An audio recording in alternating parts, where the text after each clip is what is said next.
What's going on, everybody? It's your boy C-Zar, and we are talking about Bitcoin today, BTC USD. Hit that like button, subscribe if you want to see more content like this, and let's get into it, my friends. It is the 18th day of October, and here we are at about $107.2 thousand, just below there. We got about 11 and a half hours left in the day, and before we get started on the analysis, I just want to remind people that we are not in a bear market. This is not the beginning of something more, okay? I see a lot of popular accounts on X.com talking about, all right, we're in the bear market, we're going to go back and back test last cycle's highs.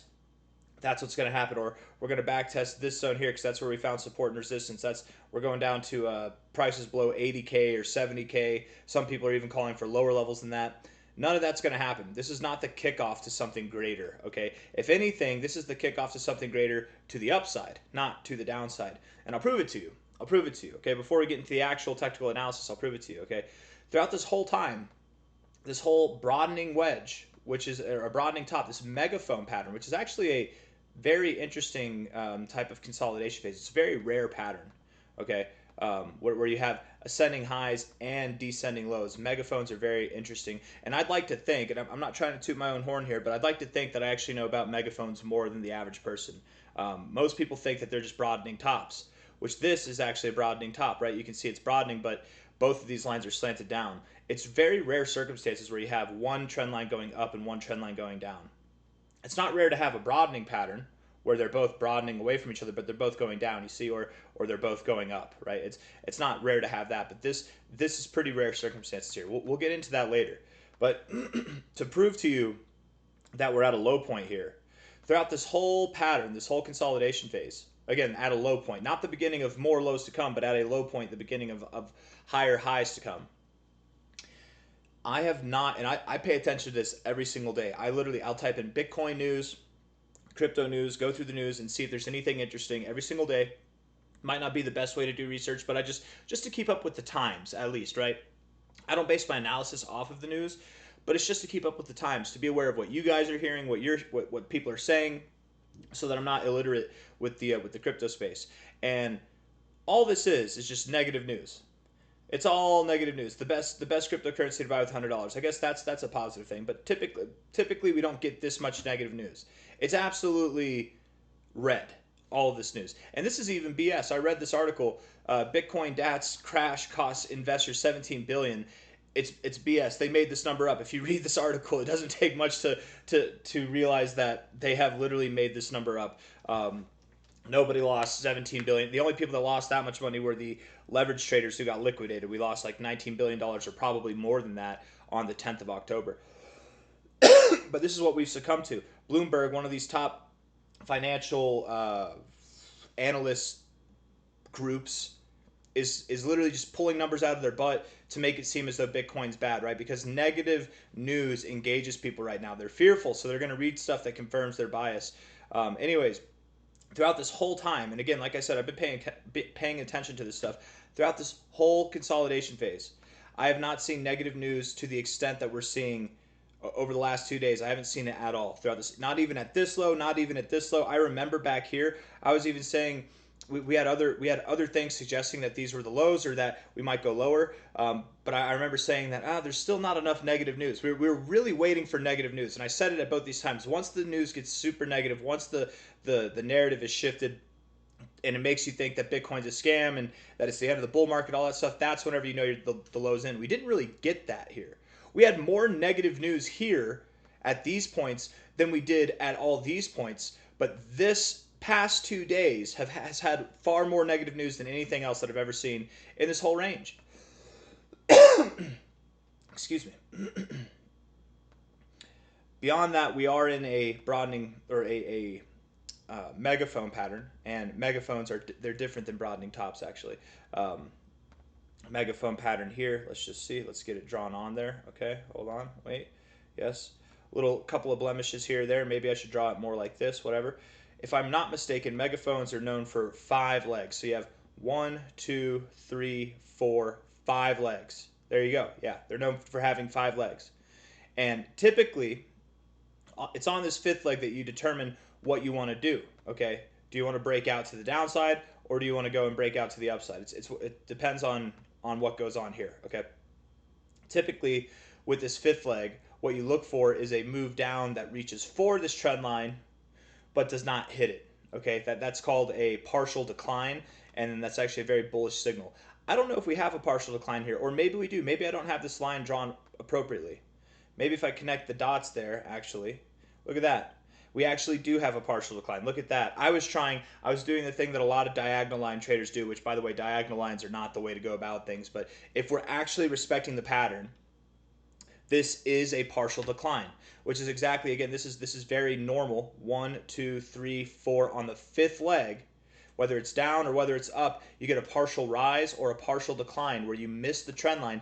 That's a signal of strength, actually, because normally you would go down here to find support, right? Just as you found resistance here perfectly, you find support here perfectly, you'd go down here to find support, but you can't quite reach it. Why? Because you're bullish, because you're actually at areas of support here, resistance there, finding support at other areas, and you're not going to go down there. That's the first sign that you're actually ready to break out of this pattern, but to the upside, right? Let's actually look at this together real quick. Hold on. Thepatternsight.com, right? And shout out to Mitch Ray, because probably like 8 years ago, he's the person that I was following that introduced this site to me.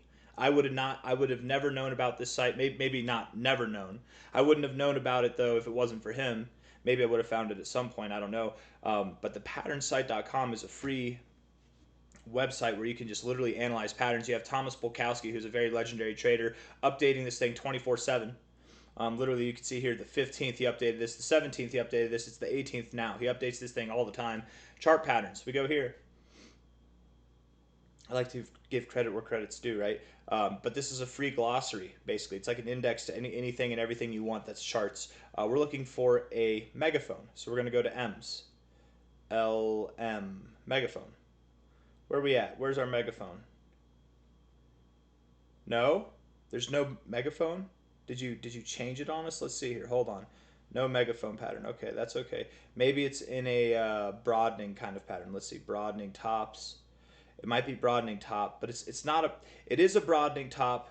Let's just see. Let's just see though. Okay, like this. Yeah. Oh, and look at this. Broadening top. Partial decline. So technically, broadening tops and megaphones are different, though. I just want to say they are.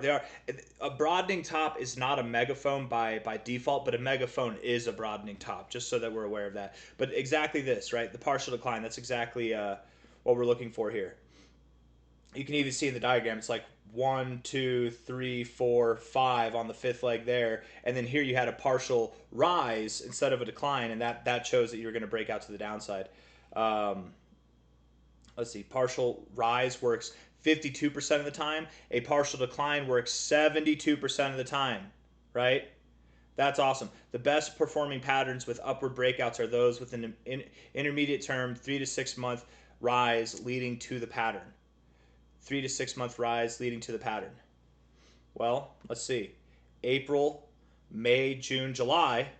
That's 3 months right there, rise leading to the pattern. We've even had July, August, September, October. We've even had 3 to 4 months right now in this range. This pattern is very mature, very developed, and the best performing ones, as it says here, have partial declines after a rise that meets this exact standard of time, and then we break out. So statistically speaking, already by this guy's definitions, and by really definitions I think we should all adhere to, because again, what he does is he'll just find chart patterns in stocks. I don't think he checks out crypto and commodities maybe, and then adds that to his database of statistical probabilities based on these chart patterns and recognition, what they're supposed to do, and his characteristics and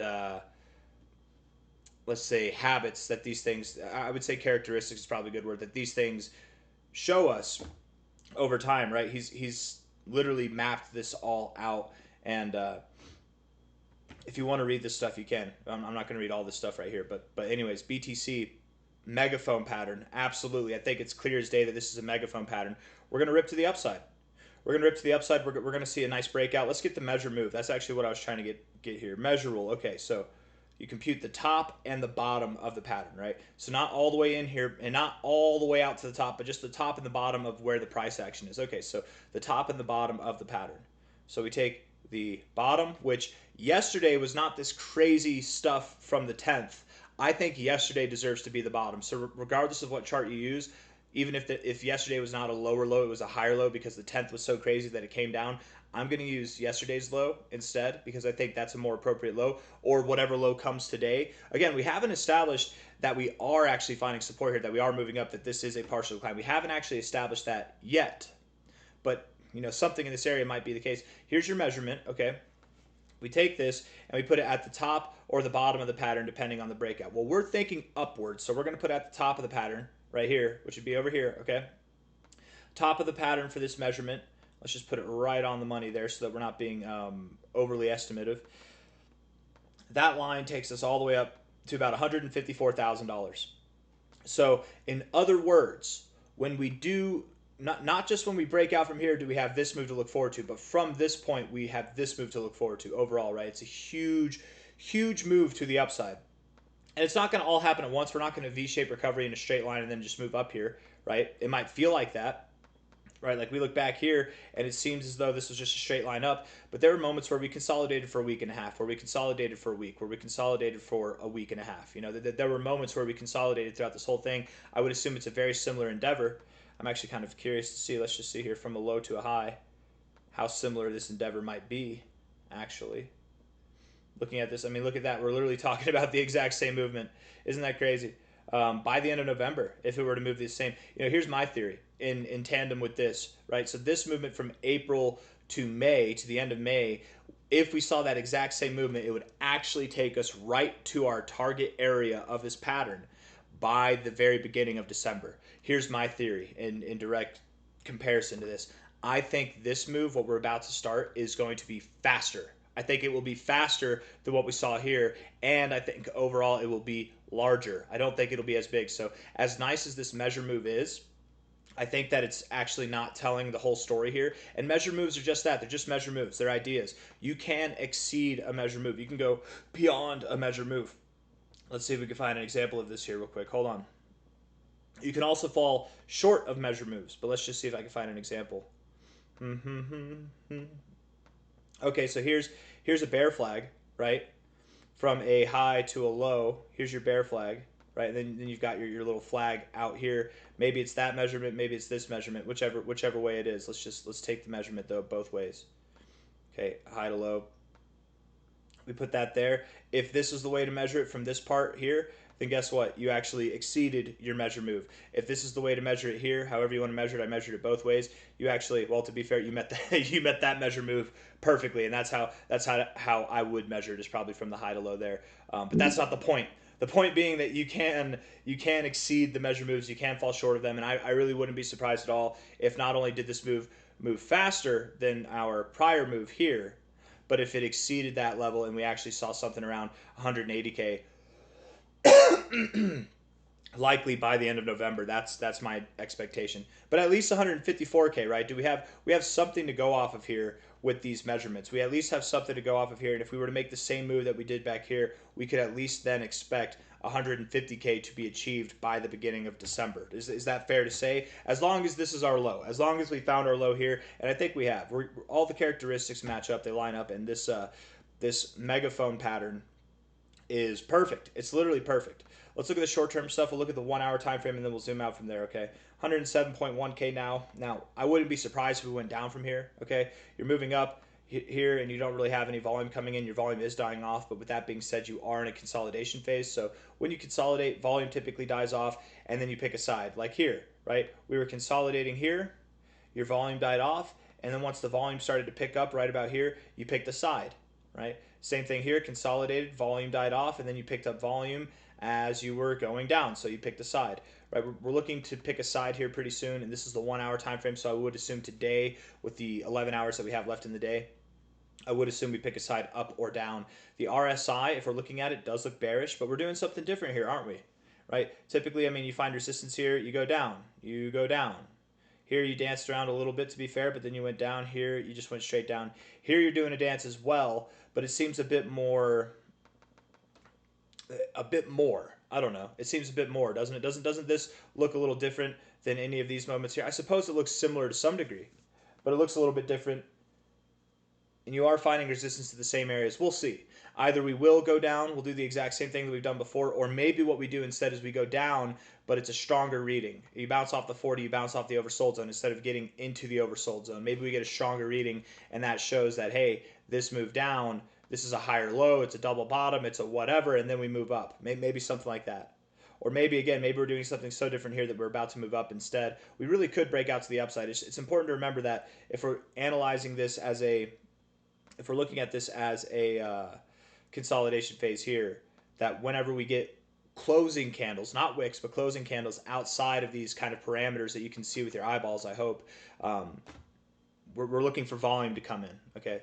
And if we break out and there's not a lot of volume to come in, and then we start moving up and more volume's coming in as we move up, that could have been a fake out and we start to move up. Again, I really wouldn't be surprised if what we did here was some kind of fake out to the downside. I really wouldn't be surprised. But we could come all the way down. We could find a double bottom of sorts. Bitcoin doesn't mind double bottoms. The MACD, or sorry, the stochastics at the moment do look bearish. We have 9 minutes left in this 1 hour candle. From here, it looks like you're rejecting the overbought zone. That's not good. You did have a positive look before this candle came to an end, but at the moment I would say it's a negative look. Let's see if you can come up 0.17% in the next 9 minutes. I think you can, but maybe not. The MACD has been green for a while, but you haven't done anything with it. You're actually at a point to reject here and go lower. It makes sense that you'd come down. I think you will come down. I think we will break out of this to the downside. And then again, the question would be, do we find support like right here? Do we find support all the way at the bottom here? Do we get a double bottom, or do we get a slightly lower low? What's the scoop here? Do we still maintain that partial decline from the megaphone pattern, but we get a lower low nonetheless? Like, does that happen? We'll see. Let's look at the 4 hour time frame. 4 hour RSI is in a very, very negative downtrend, right? You can see here, I mean, we've been going down here for a while, negative, lower lows, lower highs. We broke out, and all we did was form another downtrend here, lower lows, lower highs. To be fair, though, it's as if we have broken out of this trend already, but I'm not amused, right? We broke out of this one, it just put us in a lower trend. Maybe we're breaking out of this one to go into a lower trend as well. You know, sometimes we do see that happen. You know, here, for example, you did break out of this trend, right? Lower lows, lower highs. You broke out of that, and all you did was you went lower. You formed bullish divergence, though, and maybe perhaps that's what we're going to do, is to form higher lows here, bounce off the oversold zone, further diverge from our price, and that'll send us all the way back up. We do have bullish divergence after all, right? We've got this low here, a higher low here, so I'm just going to put these 2 points on the map real quick, right? We've got a low right there, and then we've got a low right here as well, notably higher lows, right? Perhaps what we're doing is we're coming down to form another higher low right here.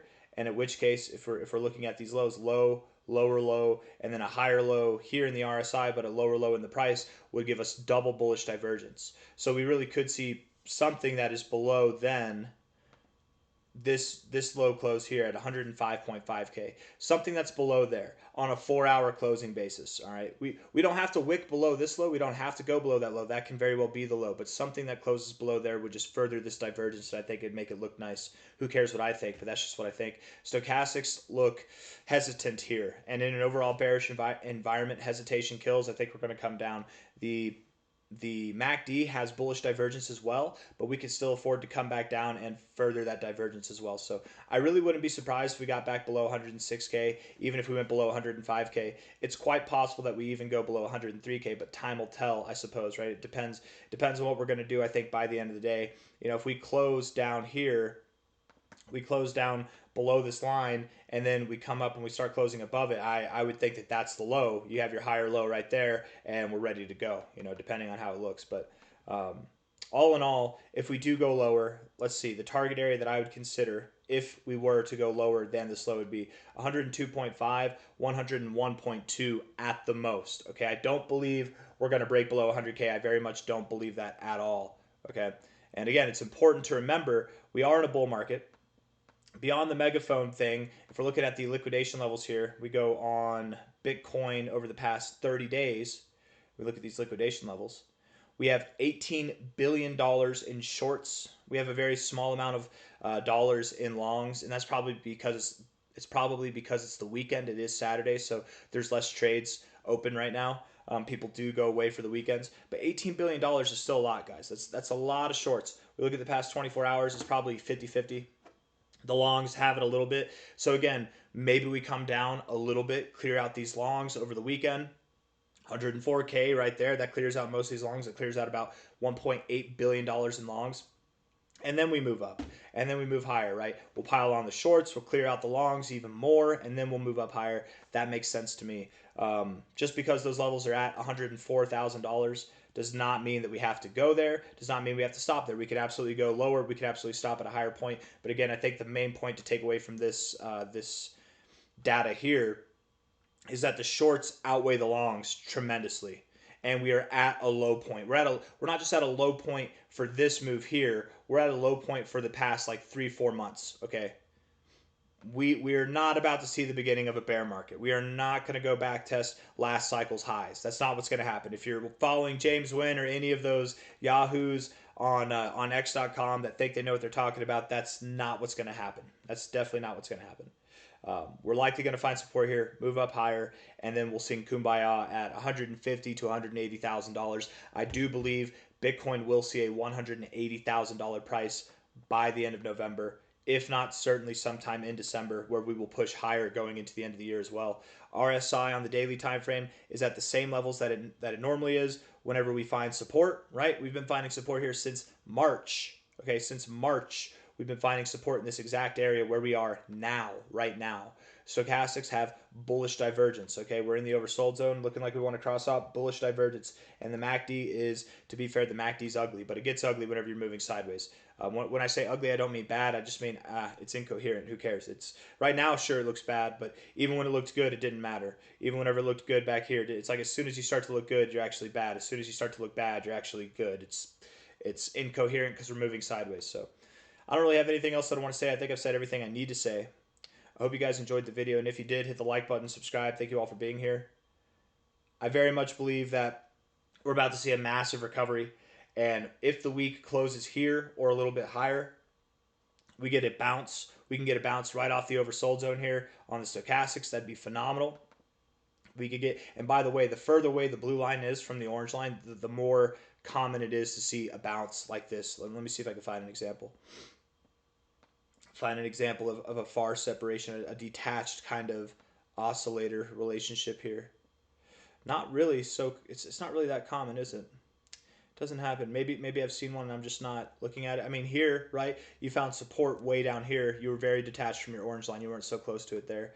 I don't know. That's not a good example though of what I'm going for. It would make sense to me that we find support here. Is all I'm trying to say. If we close the week here, if we also close the week here a little bit higher, we're right near the 50. This actually has been where we found support every single low this cycle on these massive consolidation phases has been right down here between the 40 and the 50 where we are now. So very convinced that we're going to find support here. Very convinced that soon enough we'll be rallying up to new all-time highs. I got nothing else for you guys. Hit the like button, subscribe. Thank you all for being here. I'll see you on the next one. Take care of yourselves. Bye-bye.